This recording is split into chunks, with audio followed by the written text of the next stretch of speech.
नमस्कार। आज के संडे टॉक्स में आप सभी का स्वागत है। एक बार किसी बुद्धिमान व्यक्ति से किसी ने पूछा कि गुस्सा क्या है? तो उसने जवाब दिया, ये एक ऐसी चीज है जिसमें हम किसी और की गलती की सजा खुद को देते हैं। जी हाँ, आज का हमारा टॉपिक है एंगर। बहुत बार हम कहते हैं, सुनते हैं कि मुझे बहुत गुस्सा आता है। क्या गुस्सा आता है? क्या कहीं से बस या टैक्सी में आ रहा है? जी नहीं, ये ऐसी चीज है जो हमारे अंदर है, एक ऐसा स्ट्रॉन्ग इमोशन जिसे यदि कंट्रोल ना किया जाए तो वो जीवन को बहुत तरह से प्रभावित करता है।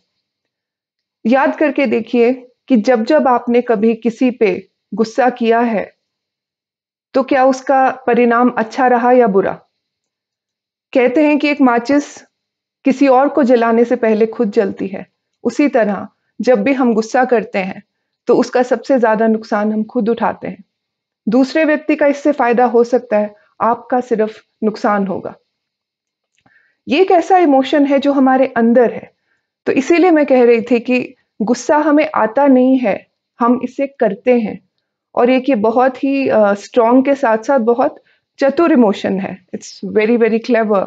हम गुस्सा वहां पर करते हैं जहां पर हम कर सकते हैं।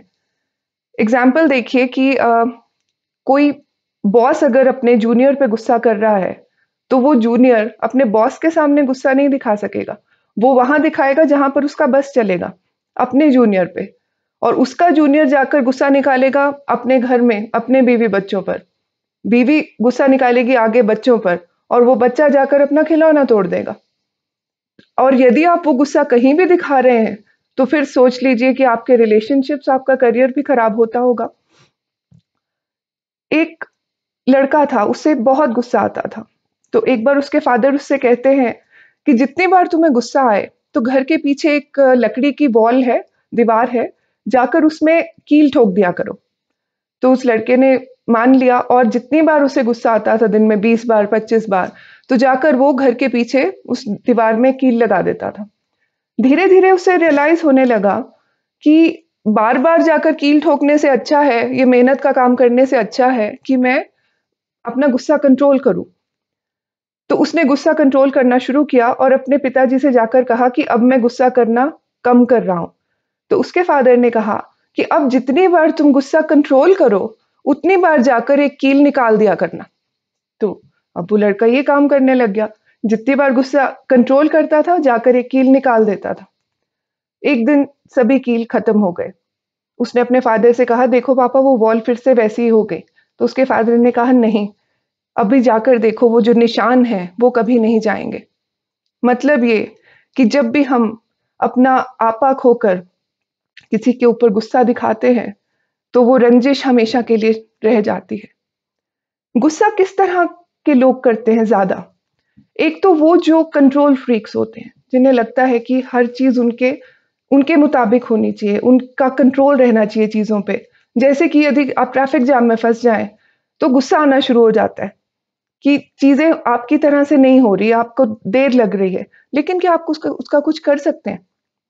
एक मैंने जोक सुना था कि आजकल तो चलो कोरोना टाइम में बारात वगैरह दिखनी बंद हो गई हैं, लेकिन पहले था कि अगर कोई बारात जा रही है और आप उसकी वजह से ट्रैफिक में फंस गए हैं तो गुस्सा ना हो, उतर के आप भी थोड़ा सा डांस कर लें। चीजों को लाइटली लेना बहुत जरूरी होता है।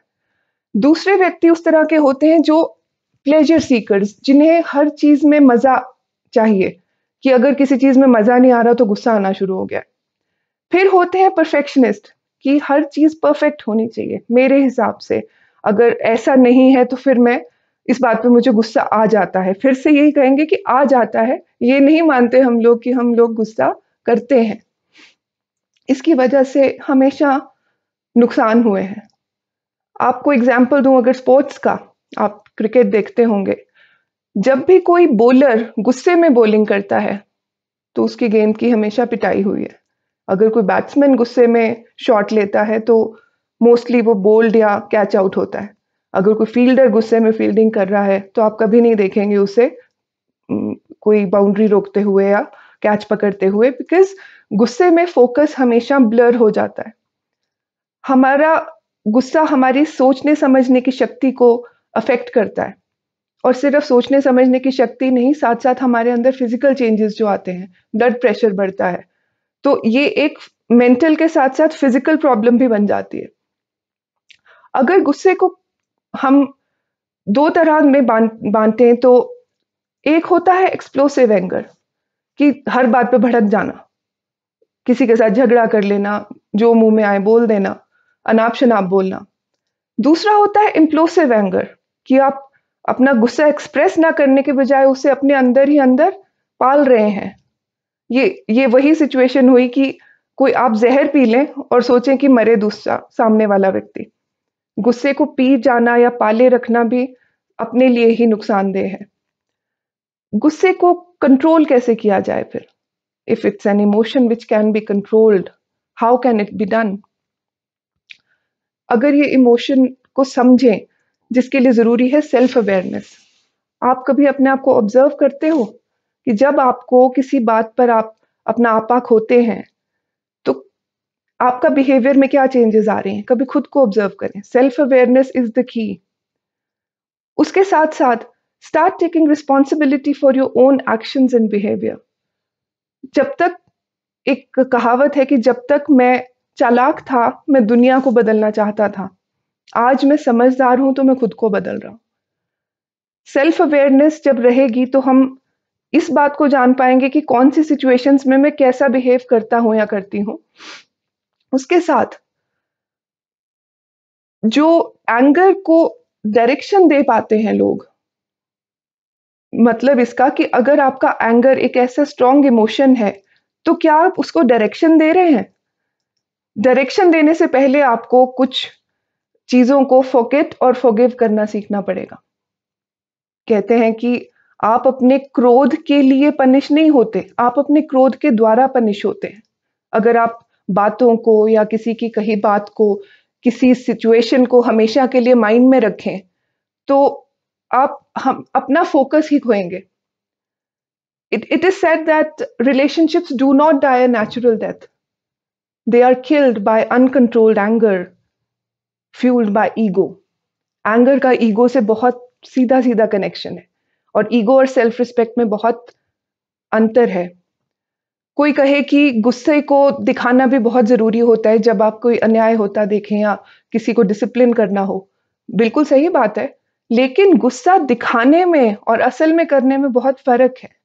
यदि आप सेल्फ अवेयर होंगे, अगर आप अपने बिहेवियर को मोल्ड करना जानते होंगे तो आप गुस्सा दिखाएंगे जहां पे जरूरत है, लेकिन वो अंदर ही अंदर खुद नहीं उबलेंगे उसकी वजह से।